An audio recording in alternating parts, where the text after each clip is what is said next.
Mom, I promise I'll make you proud today, 16-year-old Zara Williams whispered to the silver-framed photograph on her nightstand, her fingers tracing the glass that separated her from the woman who would never see her daughter's dreams come true.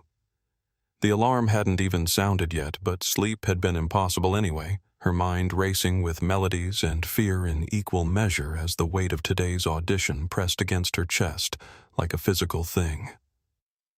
Outside her bedroom window in their quiet Atlanta neighborhood, the world was still dark at 5:30 a.m., but Zara had been awake for hours, watching the digital clock count down the minutes until she would board a plane that would either carry her toward her dreams or away from them forever. She moved through her morning routine with the precision of someone who had learned that discipline was the foundation of greatness, her movements fluid and purposeful as she made her bed with military corners and arranged her sheet music in the exact order she would need it.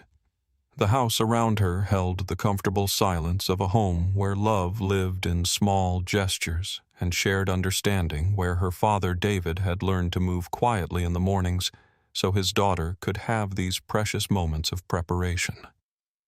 The kitchen smelled of coffee and possibility when she padded downstairs in her NASA pajamas, a reminder that brilliance came in many forms, and that she had always been encouraged to reach for stars, whether they were musical notes or distant suns.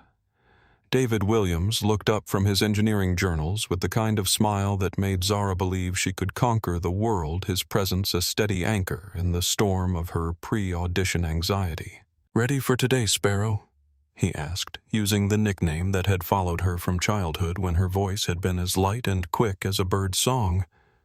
The childhood name still fit somehow this small girl whose mind soared higher than anyone expected, whose innovations had already changed how children learned music across 47 countries.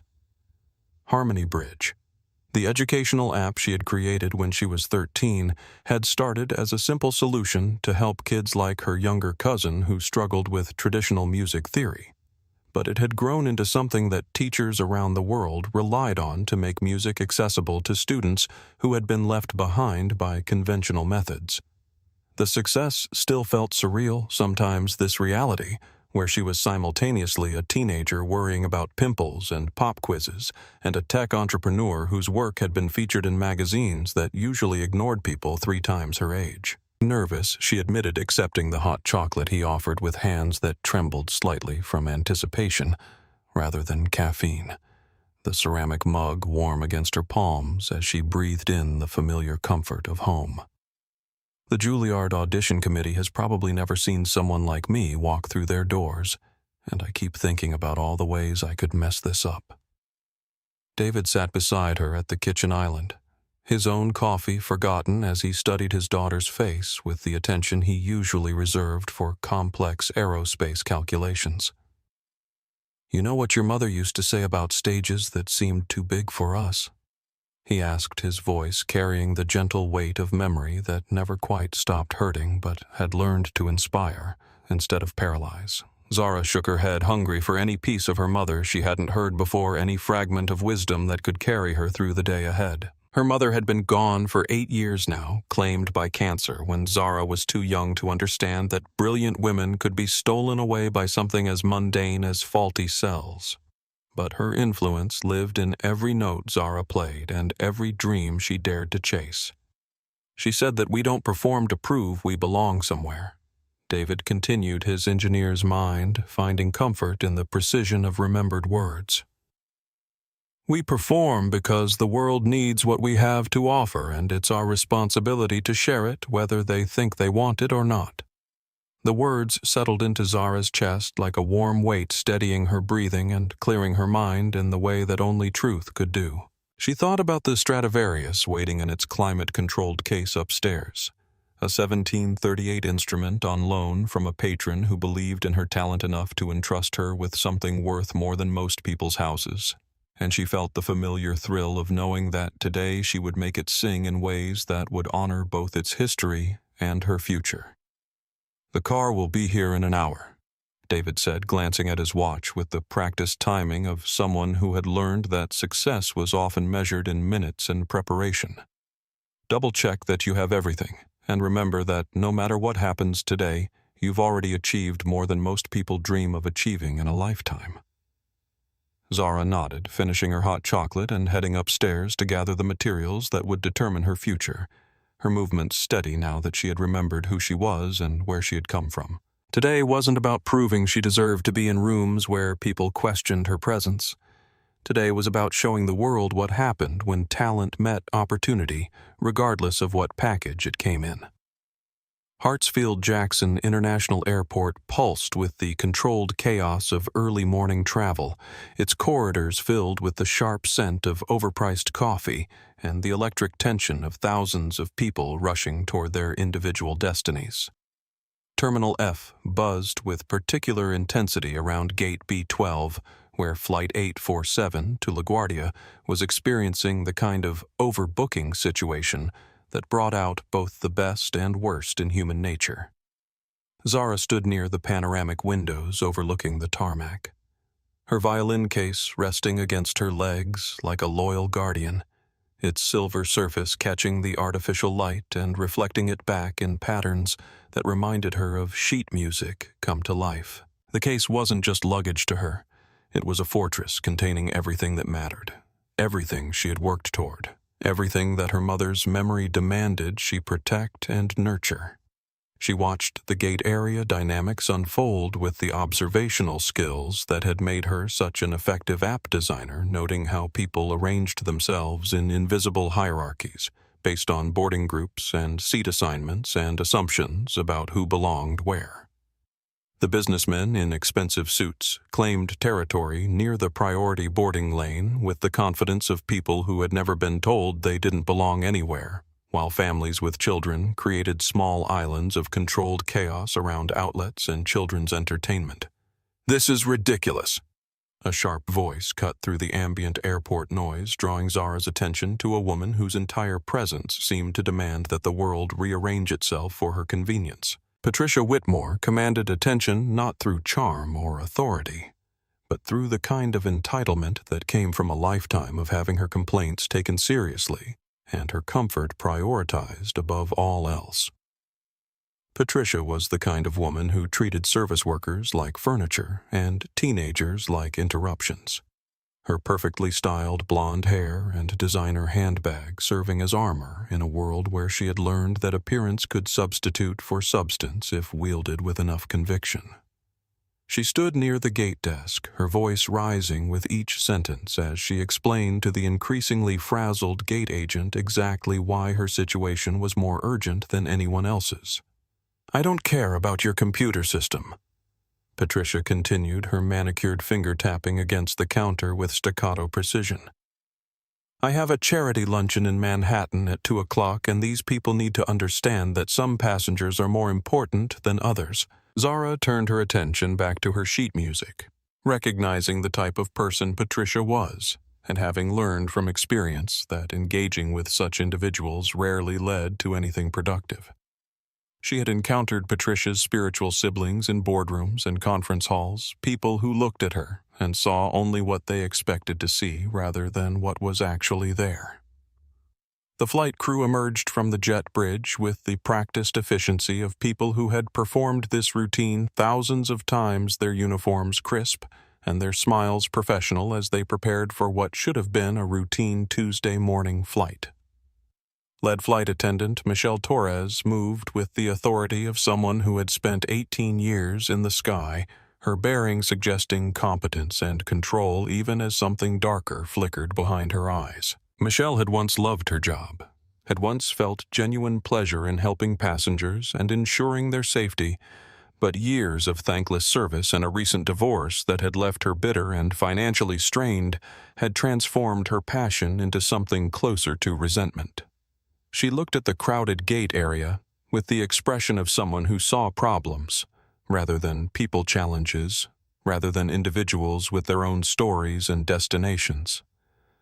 Beside her flight attendants, Jake Morrison and Tony Rodriguez checked their watches and scanned the crowd with the casual confidence of men who had never been afraid of confrontation, their muscled frames and steady gazes suggesting they were more comfortable with enforcement than service. They had learned to follow Michelle's lead without question, trusting her experience and authority in situations that required quick decisions and decisive action. Group 1. First Class and Diamond Medallion members, welcome to begin boarding the gate. Agent announced, her voice carrying the forced cheerfulness of someone who had been dealing with Patricia's complaints for the past 30 minutes. Zara gathered her belongings and moved toward the priority lane, her boarding pass clearly indicating seat 2A and her right to be among the first passengers to board. Her appearance drew curious glances from other travelers, some noting the expensive violin case and wondering about the story it represented, others making assumptions based on her age and appearance that would prove both dangerous and costly. The jet bridge stretched ahead of her like a tunnel leading toward her future, its fluorescent lights and industrial carpeting a stark contrast to the dreams and fears that filled her mind as she walked toward the aircraft that would carry her either toward triumph or devastation. "Excuse me, sweetie, but economy boarding isn't for another 20 minutes. Patricia Whitmore's voice sliced through the boarding area with the sharp precision of someone accustomed to correcting what she perceived as other people's mistakes. Zara paused in the priority boarding line, her violin case balanced carefully at her side, as she turned to face a woman whose expression mixed condescension with the kind of automatic assumption that had defined too many of Zara's experiences in spaces where she supposedly didn't belong. Patricia's smile was the kind that didn't reach her eyes, the kind that suggested she believed she was doing Zara a favor by pointing out what she assumed was an obvious error. "I'm in seat 2, Zara replied quietly, her voice carrying the calm confidence of someone who had learned to navigate these encounters with grace rather than anger, though the familiar sting of being questioned in spaces she had every right to occupy never quite stopped hurting. She held up her boarding pass, the first-class designation clearly visible to anyone who bothered to look, though she had learned from experience that people like Patricia often saw only what they expected to see, rather than what was actually in front of them. The boarding pass was legitimate, purchased with money earned from an app that had revolutionized music education for millions of children.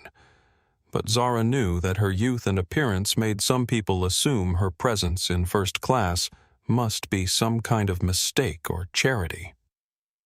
Patricia's laugh was sharp and ugly, the sound of someone whose worldview was being challenged in a way that made her defensive rather than curious.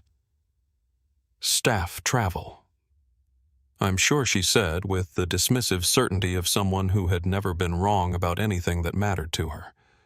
It's absolutely ridiculous what they allow these days, letting anyone sit up front just because of some diversity initiative or employee benefit program. The words hung in the air between them like smoke from a fire that was just beginning to catch, and Zara felt the familiar weight of other people's assumptions settling on her shoulders like a coat she had never asked to wear. She had built a multi-million-dollar company from her bedroom, had been featured in magazines and invited to speak at conferences, had earned every opportunity that had come her way through talent and hard work and innovation, but none of that mattered to people who had already decided what her story must be. "Please, don't put that guitar thing in the overhead bin above my seat."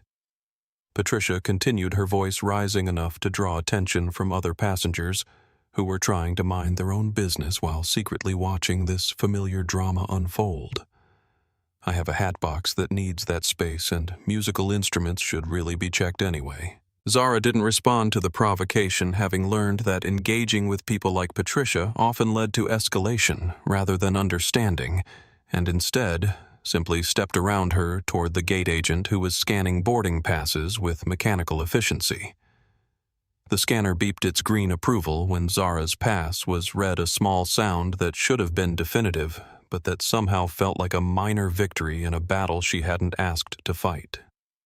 The walk down the jet bridge felt longer than usual, each step carrying her toward an aircraft where the real test of her composure would begin, where the confined space and recycled air would amplify every tension and every assumption, until small conflicts became major confrontations.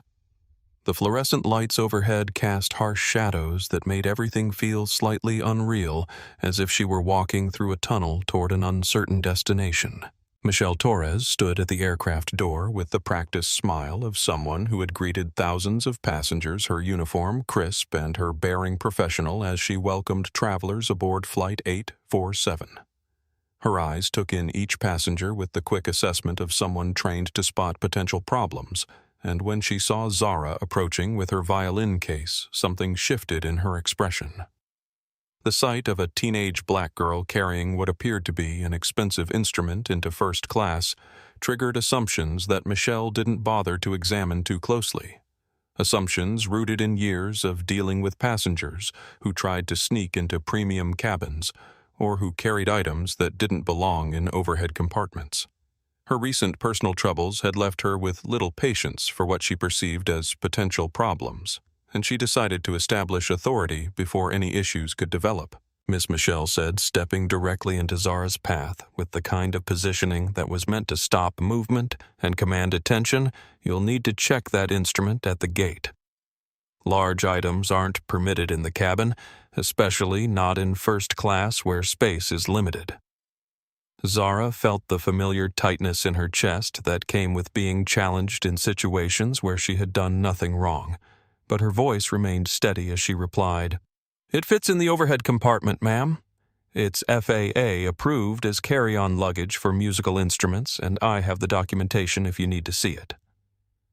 The mention of regulations seemed to irritate Michelle rather than reassure her, and Zara could see the older woman's expression hardening into something that suggested this conversation was about more than just luggage policies and overhead bin space. The aircraft door sealed with the definitive thud that transformed 200 strangers into a temporary community bound by shared destination and recycled air. But the atmosphere in first class felt more like a powder keg than a luxury cabin, as tensions that had begun on the ground intensified in the confined space above the clouds. Zara settled into seat, 2A, with the careful precision of someone who had learned to claim her space without apology, while remaining alert to the undercurrents of hostility that seemed to follow her into rooms where her presence was questioned.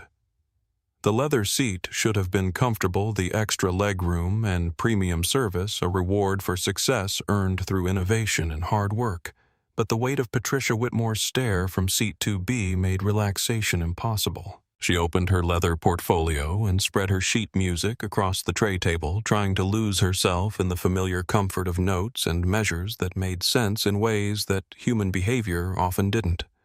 The audition pieces required her full attention, each phrase demanding technical precision and emotional depth that would prove to the Juilliard committee that she deserved her place among the next generation of classical music's brightest stars. Patricia's breathing seemed unnecessarily loud in the small space between their seats, each exhale carrying what sounded like barely contained irritation as she shifted and sighed with theatrical displeasure. "Do you have to spread all that paper around?" she asked, her voice sharp enough to cut through the ambient aircraft noise. "Some of us are trying to relax, and the rustling is incredibly distracting." Zara looked up from her music with the kind of patience that had been hard-earned through similar encounters, her voice remaining calm despite the familiar sting of being criticized for existing in a space where someone else had decided she didn't belong. "I'm just reviewing my audition pieces," she said, quietly gathering the pages slightly closer to her own space. "I'll try to be quieter." The concession should have ended the conflict, but Patricia's irritation seemed to feed on itself, growing larger with each moment until it filled the space between them like a toxic cloud. "Audition," she repeated with the kind of skeptical tone that suggested she found the very concept laughable. "Let me guess, some kind of diversity scholarship program that lets anyone think they can just waltz into places they don't belong." The words hit Zara like physical blows, each assumption more wrong than the last, each syllable carrying the weight of a worldview that reduced her accomplishments to handouts and her presence to charity. She had earned her audition through years of practice and study, had built a technology company that served millions of students, had proven herself in boardrooms and concert halls. But none of that mattered to someone who had already decided what her story must be. Michelle Torres appeared beside their row with the timing of someone who had been listening to the exchange and waiting for an opportunity to assert authority, her expression suggesting that she had chosen sides in a conflict she didn't fully understand. "Is everything all right here?" she asked, though her tone indicated she had already determined where the problem lay. "I'm trying to prepare for meditation," Patricia said with the kind of dramatic emphasis that made her sound like the victim of some terrible injustice. But this child keeps humming and shuffling papers and just generally making it impossible for paying customers to enjoy their flight experience. Zara felt the familiar weight of being reduced to a problem that needed solving rather than a person who deserved basic respect, and she could see in Michelle's eyes the same assumptions that had followed her through airport security and boarding lines and every other space where her age and appearance made people question her right to be there. "I wasn't humming," she said, her voice still controlled but carrying a slight edge of frustration that came from being forced to defend herself against lies. "I can hear you breathing." Patricia continued, her voice rising enough to draw attention from other passengers who were pretending not to listen, while secretly absorbing every word of the unfolding drama. "It's very distracting, and I think it would be better for everyone if she moved to a more appropriate seat in the back of the plane." Michelle nodded with the kind of understanding that suggested she saw Patricia as a reasonable person, making a legitimate complaint, and when she looked at Zara, her expression carried the weight of judgment already rendered. "I'm afraid first class is completely full," she said to Patricia, her tone apologetic in a way that it never was when addressing Zara. "But I can check if there's space in economy comfort where she might be more comfortable." The suggestion hung in the air like a challenge, and Zara felt something shift inside her chest as the injustice of the situation crystallized into sharp focus. She had paid full price for her first-class ticket, had earned her place through achievement and success, had done nothing wrong except exist in a space where someone else had decided she didn't belong, and now she was being asked to accept exile as the solution to someone else's prejudice. "I paid for my seat," she said, her voice carrying more strength than it had before, the kind of quiet power that came from finally reaching the limit of what she was willing to tolerate. "I have every right to be here, and I'm not moving because someone else is uncomfortable with my presence." The words seemed to electrify the atmosphere around them, and Zara could feel other passengers shifting in their seats, some with discomfort at the growing conflict, others with recognition that something significant was happening in the small space of their shared journey. Patricia's face flushed red with the kind of anger that came from having her authority questioned by someone she considered beneath her, and Zara could see the exact moment when annoyance transformed into something more dangerous, something that would demand satisfaction regardless of who got hurt in the process. "Don't you dare speak to me with that attitude." Patricia hissed, her voice low enough to avoid drawing more attention, but sharp enough to cut through the ambient aircraft noise like a blade. "I don't know what kind of special treatment you're used to getting, but this is the real world. And in the real world, children show respect to their betters." Zara felt her hands tighten on her sheet music as the words washed over her, each syllable designed to diminish and dismiss, to reduce her to something small and powerless and unworthy of basic human dignity. She had heard variations of this speech before in boardrooms where executives assumed she was someone's assistant, in conferences where attendees questioned whether she had earned her speaking slot, in every space where her success challenged someone else's assumptions about who deserved to succeed. The aircraft hit a small patch of turbulence that caused drinks to slosh and papers to rustle, but Patricia's movement seemed too deliberate to be explained by atmospheric conditions as she reached under the seat in front of her to retrieve her oversized handbag. Her elbows swung wide as she maneuvered in the cramped space, and Zara's water bottle, which had been sitting innocuously on her tray table, suddenly went flying. The water didn't splash randomly or disperse across multiple surfaces, as it would have in an actual accident. Instead, it seemed to find Zara with deliberate precision, soaking through her jeans and cascading across her leather music portfolio in a way that left no doubt about Patricia's intentions. The cold liquid hit Zara's skin like a shock. But the real impact was watching her carefully prepared sheet music absorb water that would leave permanent stains and wrinkles on pages that weren't even hers to damage. "Oh my," Patricia said with theatrical concern, her voice carrying exactly the kind of false sympathy that made her guilt obvious to anyone paying attention. "Look what you made me do with all that fidgeting and movement. I hope those papers weren't important." Zara stared at the spreading water damage with the kind of horror that came from watching something irreplaceable being destroyed, her mind calculating the cost of replacing rental music and wondering how she would explain to the conservatory that their carefully preserved scores had been ruined by someone else's malice. These weren't just pieces of paper. They were her connection to composers who had been dead for centuries, her roadmap to a future that suddenly seemed much less certain.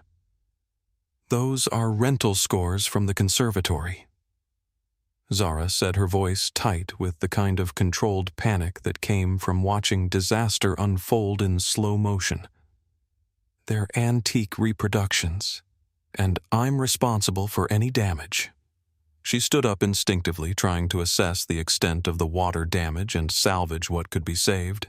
Her movements careful but urgent as she lifted soggy pages and tried to separate them before the ink could run completely. The action was purely practical, the natural response of someone trying to prevent further damage to something valuable and irreplaceable. "Sit down." Michelle's voice cracked through the cabin like a whip sharp enough to make several passengers jump and turn in their seats to see what crisis required such aggressive intervention. "The seatbelt sign is on and you are not permitted to stand during taxi operations." Zara looked up from her damaged music with the kind of confusion that came from being yelled at for trying to clean up someone else's mess, her mind struggling to process how she had suddenly become the problem in a situation where she was clearly the victim. "She poured water on my music," she said, gesturing toward Patricia with the kind of helpless frustration that came from stating obvious truths that no one seemed willing to acknowledge. "I did no such thing," Patricia declared with the righteous indignation of someone whose lies had been rehearsed and refined through years of practice. "This girl has been aggressive and disruptive since the moment she sat down, making noise, spreading her belongings everywhere, and now she's trying to blame me for her own clumsiness." The accusation hit Zara like a physical blow, each word chosen with surgical precision to paint her as the aggressor in a situation where she had been nothing but patient and polite. She could feel other passengers watching the drama unfold could sense their discomfort with the conflict, but also their reluctance to get involved in something that didn't directly affect them. "I think she might be on drugs," Patricia continued, her voice rising to ensure that everyone in first class could hear her character assassination. "Her pupils are dilated and she keeps talking to herself and making these strange humming noises. I'm actually concerned for everyone's safety." The drug accusation seemed to flip a switch in Michelle's mind, transforming what might have been a minor customer service issue into a potential security threat that required immediate and decisive action. Zara could see the change in the flight attendant's expression, the way her jaw tightened and her stance shifted into something more aggressive, more ready for confrontation. "Miss, I am giving you a direct order to sit down and remain quiet, or I will have you removed from this aircraft," Michelle said, her voice carrying the kind of authority that suggested she had made this speech before and was prepared to follow through on her threats. "This is your final warning." Zara looked down at her waterlogged music, at pages that represented months of preparation and thousands of dollars in replacement costs, and felt something crack inside her chest as the injustice of the situation crystallized into sharp focus. "I need towels to dry this," she said, her voice rising for the first time as patience finally gave way to righteous anger. "She deliberately poured water on my audition music, and now you're threatening me for trying to save it." The words seemed to hang in the air between them like a challenge, and Zara could see in Michelle's eyes that any pretense of customer service had been abandoned in favor of something much more personal and much more dangerous. Michelle Torres had reached her breaking point, and 16 years of suppressed frustration with difficult passengers and personal disappointments crystallized into a moment of absolute authority that brooked no challenge or question. Her hand shot out with practiced precision, wrapping around Zara's wrist with the kind of grip that was meant to establish dominance and control, crossing a line that flight attendants were trained never to cross unless faced with genuine threats to aircraft safety. The physical contact sent shockwaves through Zara's nervous system, her body responding with the instinctive recoil of someone who had been grabbed without warning or justification. Her arm jerking back as she tried to free herself from a grip that felt more like an attack than any kind of legitimate safety intervention. "Don't touch me!" she yelled, her voice carrying the sharp edge of fear and violation as she stumbled backward in the narrow aisle. The words seemed to trigger something primal in Patricia, who saw an opportunity to transform herself from aggressor to victim, with the kind of theatrical performance that would have impressed drama teachers if it hadn't been so malicious in its intent. "Assault," she screamed, her voice rising to a pitch that could probably be heard in economy class. "She just attacked the flight attendant. I saw her hit Michelle. This girl is dangerous." The accusation exploded through the first-class cabin like a bomb, instantly transforming the atmosphere from tense to genuinely threatening as other passengers began to shift in their seats and look around for exits or hiding places. Patricia's performance was Oscar-worthy in its conviction, her face a mask of terror as she pointed at Zara with trembling fingers that suggested mortal fear rather than manufactured outrage. Michelle's radio crackled to life as she keyed the device with shaking hands, her voice breathless with what sounded like genuine panic as she called for backup to handle what she described as a security emergency. Code yellow in first class, she announced using terminology that suggested imminent danger. "Passenger has become combative and struck a crew member. I need immediate assistance from ground security." Zara backed against the galley wall with her hands raised in the universal gesture of surrender, her mind reeling from how quickly the situation had spiraled beyond anything resembling rational dispute resolution into something that felt like a nightmare, where up was down and victim was perpetrator. "I didn't hit anyone," she said, her voice carrying the desperate quality of someone who could see the trap closing around her but couldn't find a way to escape. "I just pulled my arm away when she grabbed me." Jake Morrison and Tony Rodriguez came charging up the aisle from their stations in economy with the kind of aggressive momentum that suggested they were responding to a genuine threat rather than a customer service dispute that had gotten out of hand. They were large men who spent their free time in gyms and their work time dealing with drunk passengers and medical emergencies, and they approached the situation with the assumption that physical force was not only justified, but necessary. "Get on the ground. Now!" Jake shouted, his voice carrying the authoritative bark of someone accustomed to immediate compliance, his hands already reaching for Zara as if her surrender position meant nothing compared to Michelle's radio report of assault and combative behavior. Zara's world seemed to slow down as she processed what was happening, her mind struggling to accept that she was about to be physically restrained for the crime of trying to clean up water that someone else had deliberately spilled on her belongings. "What? No, I didn't do anything wrong," she cried out, pressing herself harder against the galley wall in a futile attempt to avoid what seemed increasingly inevitable. Tony moved with the practiced efficiency of someone trained in physical restraint, his hands grabbing Zara's shoulders as Jake swept her legs, sending her crashing to the cabin floor with an impact that knocked the breath from her lungs and left her gasping against carpet that smelled of industrial cleaning chemicals and thousands of footsteps. The takedown was swift and brutal, designed to subdue rather than preserve dignity, executed with the kind of force typically reserved for genuinely dangerous individuals. The zip ties came out with practiced speed, plastic restraints designed for passengers who posed actual threats to aircraft safety, now being applied to the wrists of a teenager whose only crime had been existing in a space where someone else had decided she didn't belong. Zara felt the plastic bite into her skin as the ties were pulled tight, cutting off circulation and sending shooting pains up her arms that mixed with the throbbing in her ribs from hitting the floor. "Stop! You're hurting me!" she screamed, her voice breaking with the kind of terror that came from complete helplessness from being at the mercy of people who had already decided she was guilty of crimes she hadn't committed. "Please, just check the security cameras. I didn't assault anyone. I just want to call my mother." The mention of her mother seemed to enrage Michelle further, as if family connections were just another sign of Zara's entitled attitude rather than the natural response of a frightened child who needed adult protection. "We don't care who your mommy is," Michelle spat, standing over Zara with the satisfaction of someone who had finally exerted complete control over a situation that had challenged her authority. "You're going to jail, and that violin is going straight into the cargo hold where it belongs." Zara's face was pressed against the rough carpet as Tony's knee dug into her back, keeping her pinned, while Jake secured her restraints and Michelle coordinated with the cockpit about returning to the gate for law enforcement intervention. The physical discomfort was nothing compared to the psychological trauma of being treated like a dangerous criminal for defending herself against deliberate provocation and assault.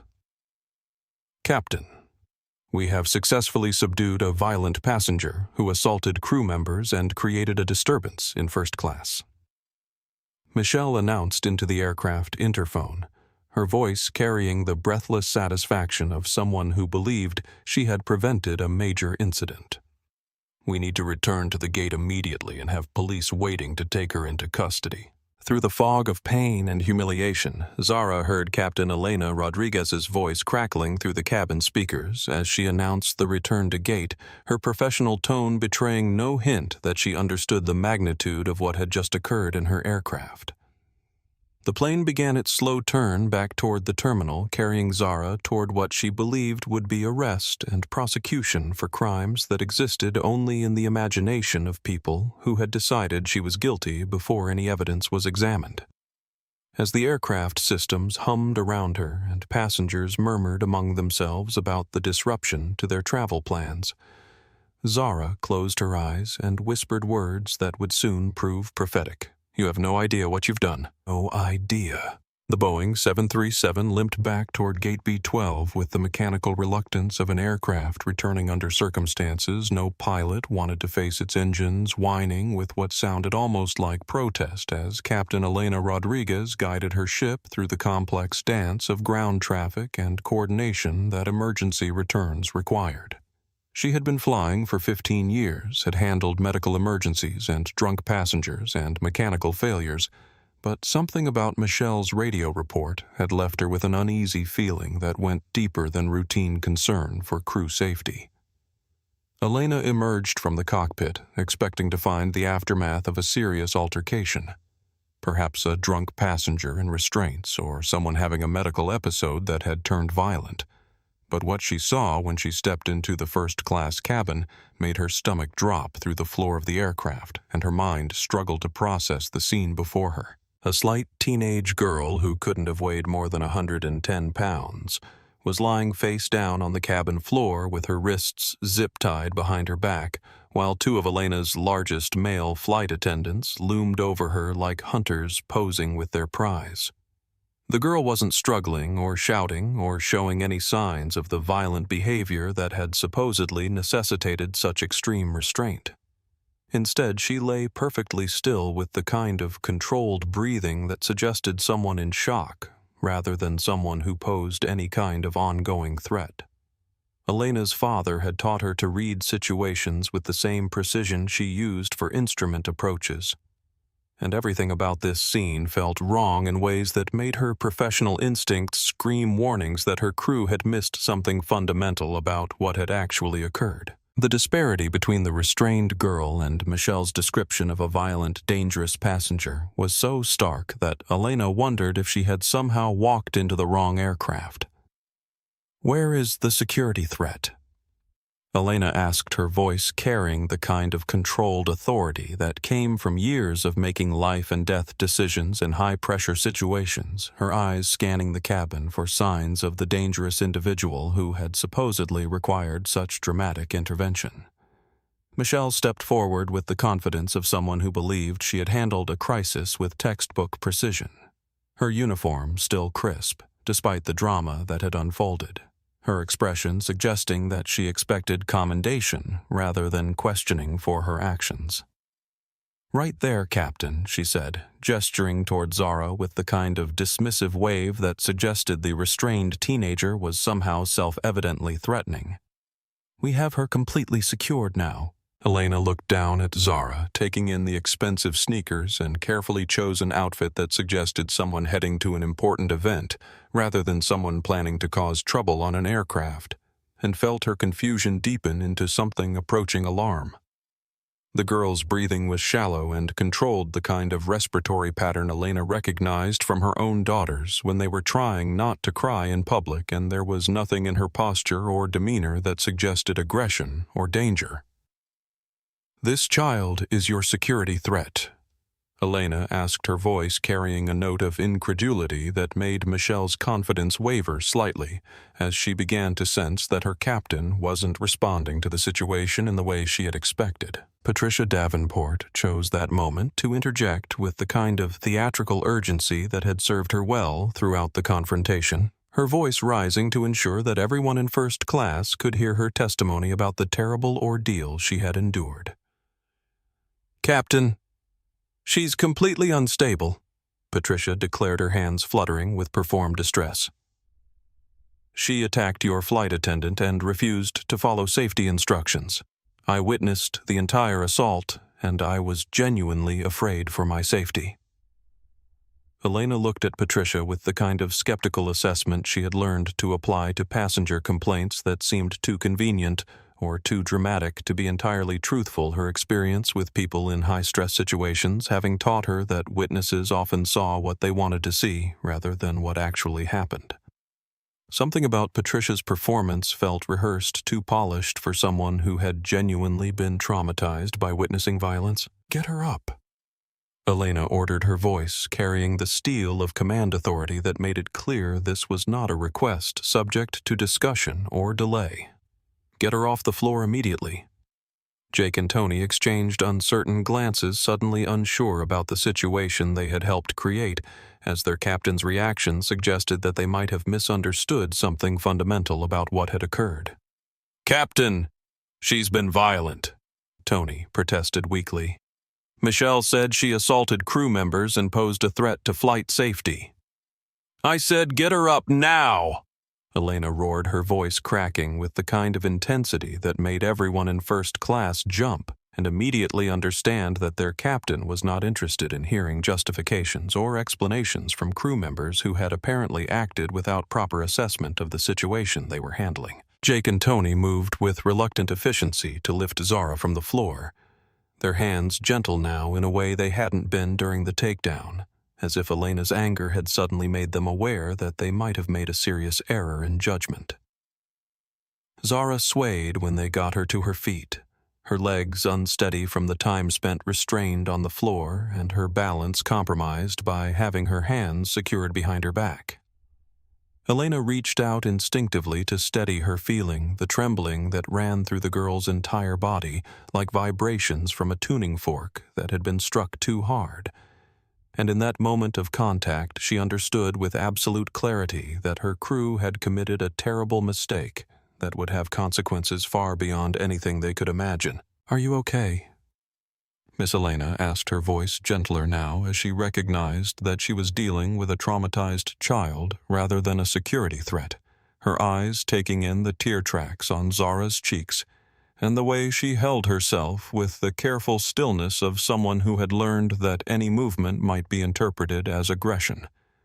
Zara looked up at Elena with eyes that held a combination of fear and dignity that reminded the captain of her own daughters, and when she spoke her voice was steady despite everything she had endured. "I want my hands free," she said simply, the words carrying more authority than any of the shouting that had preceded them. Elena understood that she was standing at a crossroads that would define not just the remainder of this flight, but potentially the remainder of her career, and she made the decision that her conscience demanded regardless of whatever protocols her crew believed they had been following. "Cut her restraints," she ordered, her voice carrying the kind of finality that made it clear this was not open for debate or discussion. Michelle's eyes widened with what looked like genuine panic as she realized that her captain was not going to support the actions she had taken in response to what she still believed had been a legitimate security threat. Captain protocol clearly states that once restraints have been applied to a combative passenger, they should remain in place until law enforcement can take custody. She protested, her voice rising with the desperation of someone who could feel control slipping away. "Damn your protocols!" Elena snapped, grabbing the safety shears from the emergency medical kit and pushing past Jake with enough force to make it clear that she would brook no interference with her decision to free a child who had been subjected to treatment that looked increasingly like abuse rather than appropriate security response. She positioned herself behind Zara with the careful precision of someone who understood that this moment was being recorded by multiple passengers and that her actions would be scrutinized by investigators and attorneys and review boards for months to come. But none of that mattered compared to doing what was obviously right in a situation that had gone terribly wrong. The plastic zip ties fell to the cabin floor with a sound that seemed to echo through the suddenly silent first-class cabin, and Elena could see the deep red indentations they had left on Zara's wrists, physical evidence of restraint that had been excessive and inappropriate for any situation short of genuine violence or threats to aircraft safety. "I am so sorry," Elena said, her voice carrying the weight of genuine remorse as she helped Zara rub circulation back into her hands, the simple, human gesture feeling inadequate compared to the trauma that had been inflicted, but representing at least a first step toward acknowledging that terrible mistakes had been made. Zara flexed her fingers with the careful movement of someone testing whether important parts of her body still functioned properly, her expression unreadable as she processed the captain's apology and tried to determine whether this represented genuine understanding or just another performance designed to manage a situation that had spiraled beyond control. "I need to see your identification and boarding documentation," Elena said, her voice carrying the tone of someone who was finally going to get to the bottom of what had actually happened, rather than relying on the increasingly questionable account provided by her crew members. Michelle reluctantly produced Zara's passport and boarding pass from where they had been confiscated during the restraint process, her hands shaking slightly as she handed over documents that she hoped would vindicate her actions, but that she was beginning to suspect might tell a very different story than the one she had constructed in her radio reports. Elena opened the passport with the careful attention of someone who understood that she was about to discover information that would change everything about how this situation would be resolved, her eyes scanning the personal details with growing comprehension of exactly how catastrophic her crew's actions had been. The name on the passport seemed to leap off the page with the force of a physical blow. Zara Elizabeth Williams, born in Atlanta, Georgia, age 16, with emergency contact information that made Elena's blood turn to ice water in her veins, as she realized that her crew had just committed what amounted to assault against the daughter of one of the most powerful women in the American legal system. Rebecca Williams was not just any federal judge. She was a legal titan whose decisions affected entire industries, and whose reputation for absolute integrity and zero tolerance for injustice had made her both respected and feared throughout the federal court system. She was known in legal circles as the Iron Gavel, a woman whose courtroom presence could reduce seasoned attorneys to stammering incompetence, and whose written opinions were studied in law schools as examples of judicial precision and moral clarity. Elena's mind raced through the implications of what she had just discovered her pilot's training and risk assessment, telling her that this was not just a customer service failure or even a case of excessive force, but a potential career-ending catastrophe that would have ripple effects throughout the airline industry and beyond. "Who is your mother?" Elena asked, though she already knew the answer and was desperately hoping that somehow the name in the passport belonged to a different Williams family, one that didn't have the power to destroy airlines and end careers with a single phone call. Zara raised her chin with the kind of quiet dignity that had sustained her through the worst moments of the assault and restraint. her voice clear and steady as she delivered the words that would transform everyone's understanding of what had just occurred. Federal Judge Zara Williams of the Southern District of New York. She said each word falling into the cabin's silence like stones dropped into still water. The reaction was immediate and devastating. Patricia Whitmore made a small choking sound as she realized that her performance as the victim of assault had been directed against the daughter of a woman who could destroy her husband's career and family fortune with a single judicial decision. Michelle Torres felt her knees go weak as she understood that she had just physically restrained and humiliated the child of a judge who was currently presiding over cases that could determine her airline's future operating permissions. Elena closed her eyes for a moment and tried to calculate whether there was any possible way to contain the damage that had already been done, but her pilot's training and emergency procedures told her that some situations were beyond salvage and required nothing more than preparation for the inevitable crash that was coming. Zara reached into her hoodie pocket and withdrew her cell phone with the careful deliberation of someone who understood that she was about to initiate a sequence of events that would change the lives of everyone in the first-class cabin. Her fingers steady despite everything she had endured as she scrolled through her contacts to find the number that would bring her nightmare to an end. The phone seemed to glow with potential energy as she held it up for everyone to see the cracked screen, a reminder of how it had been kicked across the cabin floor during her assault, but the device still functioned well enough to make the call that would summon forces beyond anything the flight crew had prepared themselves to face. "I don't need to use your phone," Captain Zara said, her voice carrying a calm authority that seemed to fill the space around her as passengers and crew members began to understand that the balance of power in the cabin had shifted in ways they were only beginning to comprehend. "And I don't need anyone to explain anything for me." She pressed the contact labeled Mom and activated the speakerphone function, ensuring that everyone in first class would be able to hear both sides of the conversation that was about to unfold.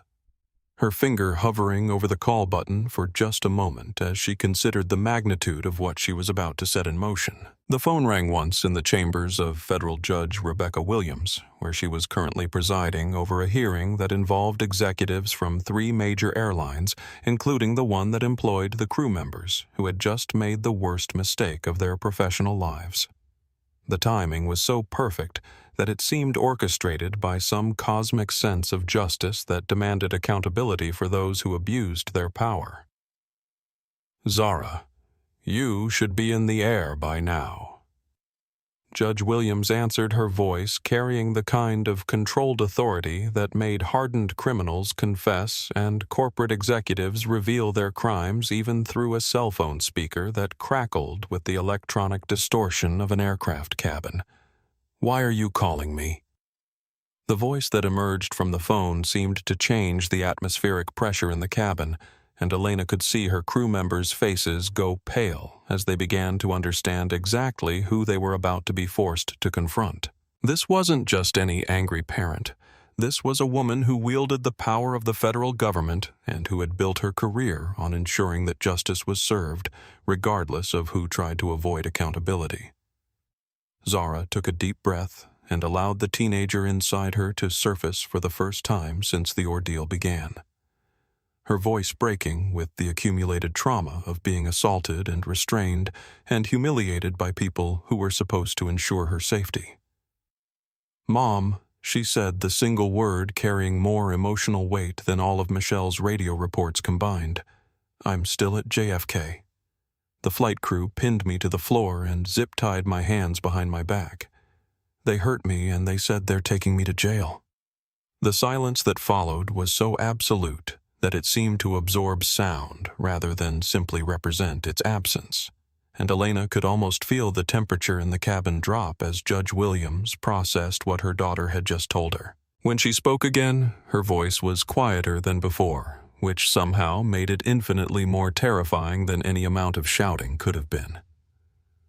"Who did this to you?" "Zara, Judge. Williams asked, each word precisely enunciated with the kind of careful diction that suggested she was already building a case that would be prosecuted with the full force of federal law. "Who put their hands on my daughter?" Elena felt her knees go weak as she realized that she was about to be required to explain to a federal judge why her crew had physically assaulted a minor passenger, and she understood with crystal clarity that there was no explanation that would be sufficient to justify what had occurred under her command and supervision. "The flight crew," Zara replied, her voice growing stronger as she felt the protection of her mother's authority reaching through the phone to surround her with the kind of safety that came from being connected to someone who had the power to demand answers and ensure consequences. "The captain is standing right here. Put the captain on the phone immediately." Judge Williams commanded, her voice carrying the tone that had made attorneys tremble and corporate executives confess their crimes, rather than face the consequences of lying under oath. Elena took the phone with hands that trembled despite her years of training in high-pressure situations, understanding that she was about to have the most important conversation of her professional life with a woman who had the power to destroy not just her career, but potentially her freedom if criminal charges were warranted for what had occurred under her authority. "Judge Williams," Elena said, her voice barely above a whisper as she tried to find words that could somehow explain the inexplicable. "This is Captain Elena Rodriguez. I want you to know that I had no knowledge of what my crew was doing until after it had already occurred." "Captain Rodriguez," Judge Williams replied, her voice carrying the kind of deadly calm that preceded the most devastating legal decisions. "I want you to understand something very clearly. I am currently sitting in a hearing with the CEO of your airline discussing safety protocols and crew training standards. I am going to put this call on speaker, and you are going to explain to him and to me exactly why my minor daughter was assaulted by your crew instead of being safely transported to her audition at Juilliard." Elena closed her eyes and tried to find some prayer or plea that might protect her from the storm that was about to break.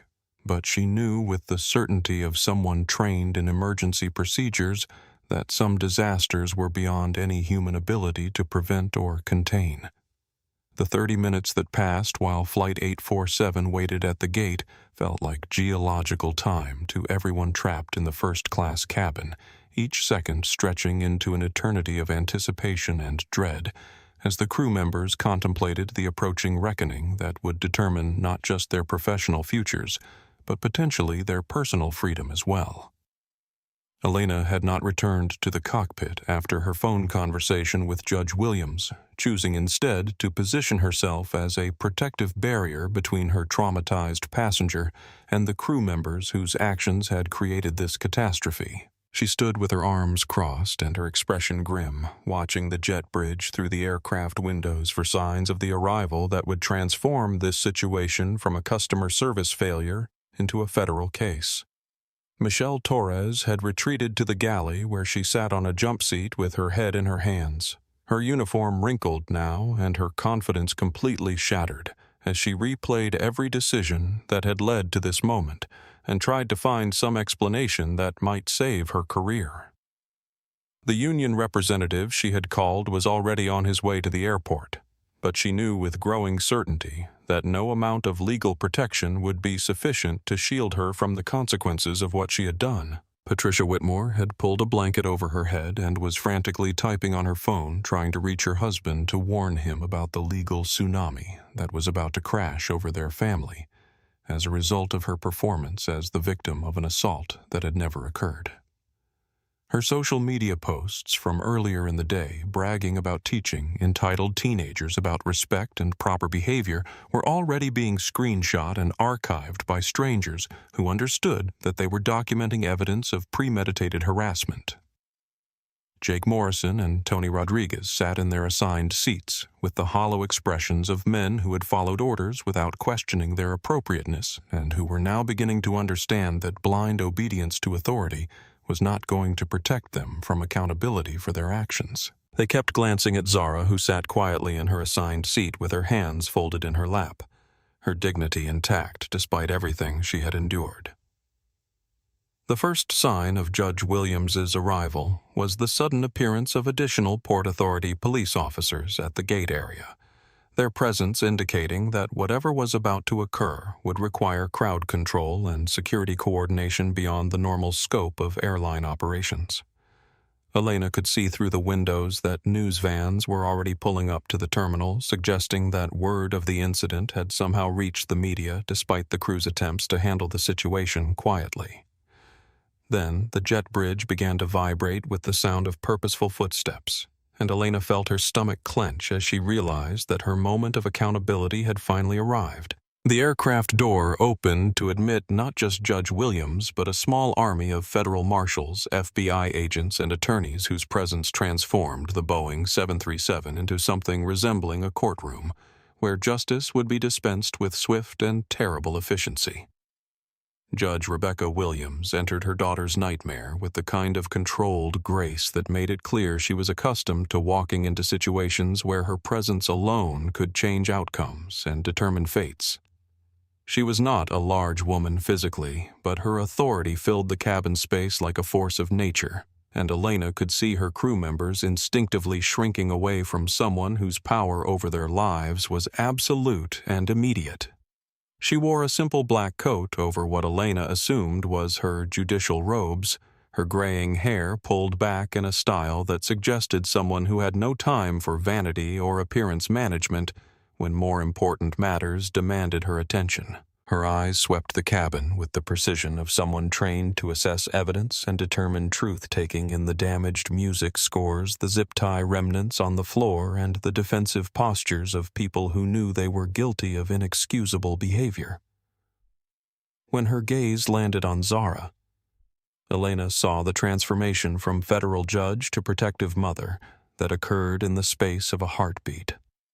Her expression softening as she took in her daughter's appearance and quickly assessed the extent of the trauma that had been inflicted by people who were supposed to ensure passenger safety rather than create additional dangers.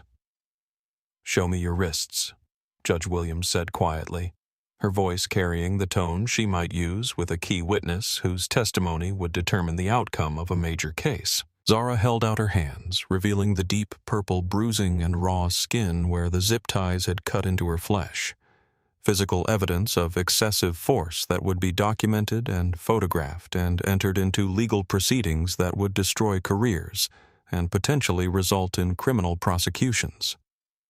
Judge Williams examined her daughter's injuries with the clinical attention of someone building a case, her fingers gentle as she traced the marks that would serve as Exhibit A in proceedings that would transform airline industry training protocols and ensure that no other child would endure what Zara had experienced.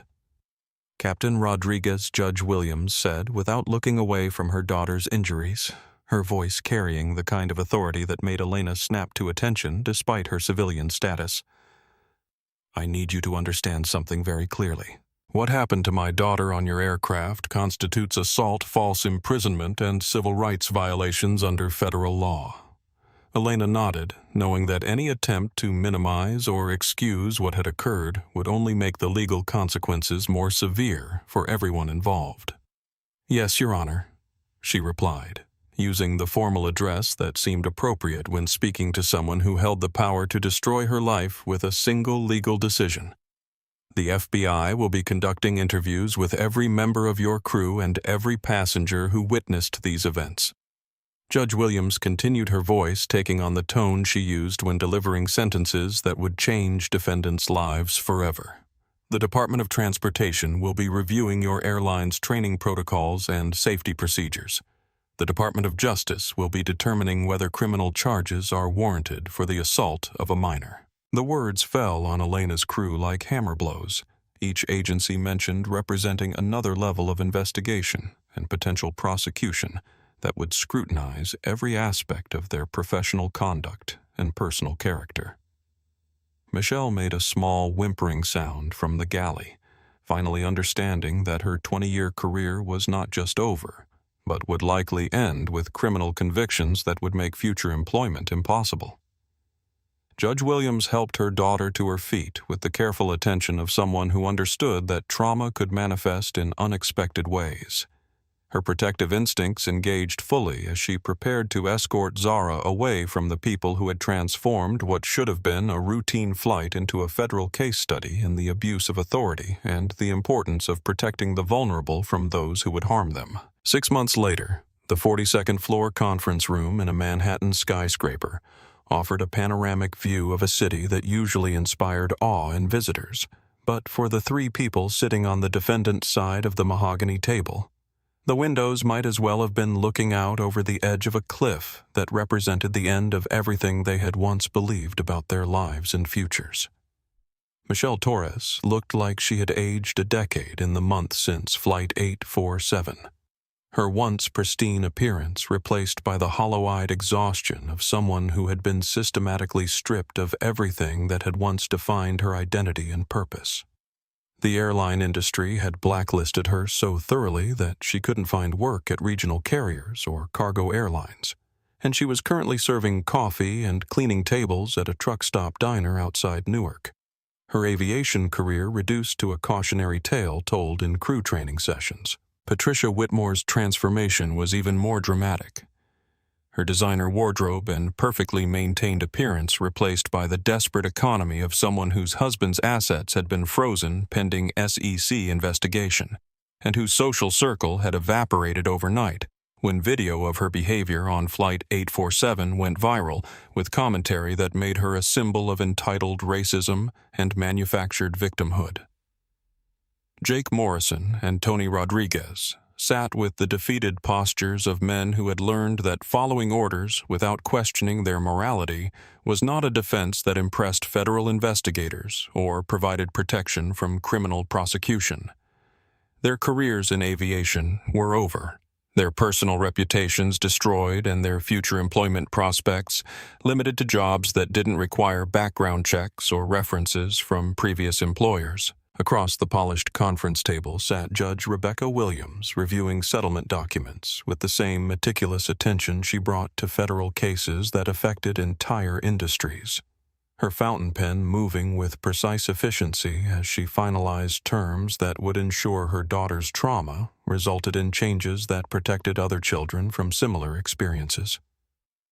Beside her sat Zara, radiant in a simple black dress that suggested someone who had not only survived her ordeal, but had transformed it into strength and purpose that would define the rest of her life. Her acceptance to Juilliard had been accompanied by a full scholarship that recognized her musical talent, while her Harmony Bridge app had expanded globally with partnerships that brought music education to underserved communities worldwide. The settlement terms are final and non-negotiable. Judge Williams stated, her voice carrying the authority that had made her one of the most respected federal judges in the country. This is not a discussion or a plea bargaining session. These are the consequences of your actions. The airline's attorney, a man who looked like he had spent the past 6 months aging in dog years, nodded with the resigned acceptance of someone who understood that his clients had no leverage and no alternatives to accepting whatever terms Judge Williams chose to impose. The video evidence was overwhelming, the witness testimony was damning, and the physical evidence of Zara's injuries made any defense impossible. Ms. Torres, Judge Williams said, looking directly at the former flight attendant who had initiated the assault that destroyed her own life along with several others, "You will personally pay $50,000 in damages to my daughter, and you will never work in any capacity that involves interaction with the public. Your actions demonstrated such poor judgment and disregard for human dignity that you cannot be trusted with authority over others." Michelle nodded through tears that carried the salt taste of complete defeat. Understanding that the judge's sentence was both legally binding and morally appropriate for someone who had used her uniform and authority to inflict trauma on a child whose only crime had been existing in a space where someone else decided she didn't belong. Ms. Whitmore, Judge Williams continued turning her attention to the woman whose false accusations had provided the pretext for her daughter's assault. Your husband's SEC investigation has been expedited based on evidence that emerged during the investigation of your behavior on Flight 847. Your social media posts and witness statements have been forwarded to federal prosecutors who are considering perjury charges. Patricia's lawyer whispered urgently in her ear, but she was beyond legal advice or damage control, her life having become a cautionary tale about the dangers of assuming that privilege would protect her from the consequences of deliberate cruelty toward people she considered beneath her notice. The final terms of the settlement included establishment of the Williams Foundation for airline passenger rights funded by the airline and dedicated to ensuring that discrimination and excessive force by crew members would be met with swift legal consequences that protected travelers regardless of their age, race, or perceived status.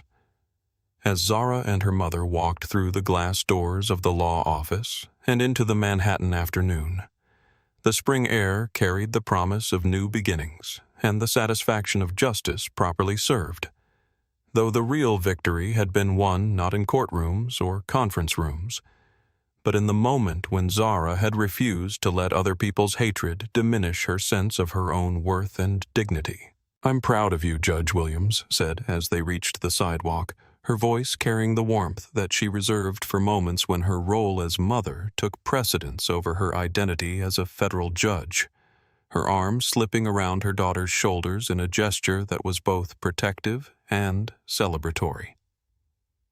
Zara leaned into her mother's embrace, feeling the solid strength of someone who had taught her that power used properly was a tool for protecting the vulnerable rather than oppressing them, and that dignity was something that could never be taken away by people who lacked it themselves. "I kept thinking about what you always told me," Zara replied, her voice steady with the confidence of someone who had discovered her own strength under the worst possible circumstances. Which lesson was that Judge Williams asked, though she suspected she already knew which piece of maternal wisdom had sustained her daughter through her ordeal and its aftermath. "That respect isn't something you have to earn from people who don't deserve to give it." Zara said the words carrying the weight of hard-won understanding about the difference between being respected and demanding respect, between proving herself worthy and refusing to accept other people's assessment of her worth. They walked toward the waiting car that would take them to the airport, where a private jet paid for by the airline as part of the settlement agreement would carry Zara to London for the Juilliard audition that had been rescheduled to accommodate the legal proceedings that had consumed the past 6 months of their lives. The violin case, Judge Williams observed, noting how her daughter held the silver container that had been at the center of so much conflict and trauma. "It's more than just an instrument now," Zara nodded, understanding that her mother was referring to how the case had become a symbol of everything she had fought to protect during those terrible minutes on Flight 847. Not just the Stradivarius inside, but her dreams and dignity and right to exist in spaces where other people questioned her presence. "It's proof," Zara said, simply, her voice carrying the quiet confidence of someone who had learned that the most powerful response to hatred was not anger, but excellence. Not revenge, but the relentless pursuit of dreams that small-minded people had tried to destroy. Proof that they couldn't break what matters most. As they settled into the back seat of the car, Zara opened the violin case for the first time since the assault, her fingers finding the strings with the muscle memory of someone who had never stopped believing that music would ultimately triumph over the noise of people who tried to silence what they didn't understand. 6 months after the settlement, Flight 847's video had become mandatory training material for every major airline, with Zara's face calm, dignified, unbroken, despite everything they had done to her, serving as a permanent reminder that every passenger deserved respect, regardless of their age, appearance, or the assumptions that uniformed officials might make about where they belonged. The Williams Foundation had awarded full musical education scholarships to over 200 underserved students, while Zara's Harmony Bridge app had partnered with school districts nationwide to ensure that her traumatic experience was transformed into opportunities for countless other young people who might otherwise never have access to the arts education that could change their lives. As Zara took the stage at Royal Albert Hall for her debut performance with the London Symphony Orchestra, Judge Williams watched from the audience with the quiet pride of someone who had raised a daughter strong enough to transform injustice into inspiration, proving that the girl who had been pinned to an airplane floor could rise to command the world's most prestigious stages through nothing more powerful than talent, dignity, and the unshakable knowledge that no one could ever take away what truly mattered.